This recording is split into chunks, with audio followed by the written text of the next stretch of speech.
গোসাবায় দক্ষিণ 24 পরগনার গোসাবায় দলের প্রতিষ্ঠা দিবস, বিধায়ককে কুরুচিকর মন্তব্য তৃণমূল নেতার।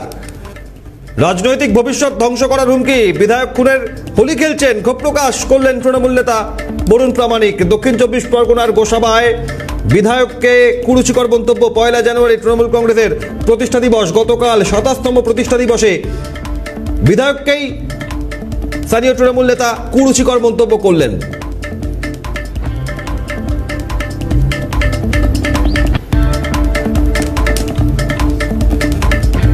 এখানে জানেন হাকিম বাবুর মতন লোক আরো সব আছে, তাদের সঙ্গে লড়াই করেছি, কিন্তু খুন খারাপি করার কোনোদিন আমি মনস্কামনা নেই বা ওই রকম অমানবিক চিন্তা ভাবনা আপনার মধ্যে নেই।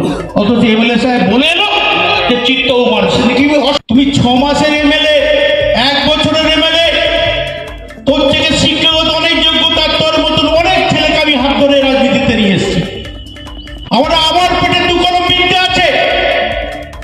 খুন খারাপি করলে তার রাজনীতিতে বেশি দূর স্থায়িত্ব আসে না, এটা আমার অতীত অভিজ্ঞতা আছে। তা এতদিন রাজনীতি করছি, হ্যাঁ সামনাসামনি পড়ে গেল, এখানে ঢুকিয়ে দিলাম, এখানে ঢুকিয়ে দিলাম, কিন্তু ধরে কাউকে মারিনি, পরিকল্পনা কাউকে একটু মারিনি। অথচ এমএলএ সাহেব বলে এলো যে চিত্তও মারছে, দেখি অসুস্থ। আমি না হলে গেলে ও ভদ্রভাবে ফিরে আসতে পারতো না। চ্যালেঞ্জ করে বলছি আমি এখন, এবং আমি এখন দায়িত্ব নিয়ে বলছি, ও যদি রাধানগর বাড়িতে পাবে, আমি যেই মাত্র শুনবো সেই মাত্র গোলাপটা দেবো, ওখানে রামকেলা কেলিয়ে দেবো। দলের প্রতিষ্ঠা দিবসে তৃণমূলের ভেতরেই কোন্দল প্রকাশ্য, এবং এই মন্তব্যের পরিপ্রেক্ষিতে দক্ষিণ 24 পরগনায় জেলা পরিষদের উপাধ্যক্ষ তিনি কি বলেছেন দেখুন।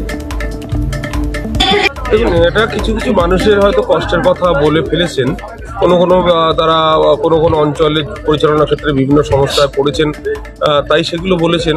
কিন্তু এগুলো আমরা দলকে জানিয়েছি, অ্যাকচুয়াল এগুলো তো দলকে সব যার সমস্যা হয়েছে এগুলো দলকে আমরা জানিয়েছি। এগুলো নতুন করে বাইরে বলাটা খুব একটা শোভনীয় জিনিস নয়, সেই জন্য প্রত্যেকে আমরা বলেছি। যাই হোক, সব হয়তো কষ্টের জন্য বলে ফেলেছে, এটি আর কি বলা যাবে।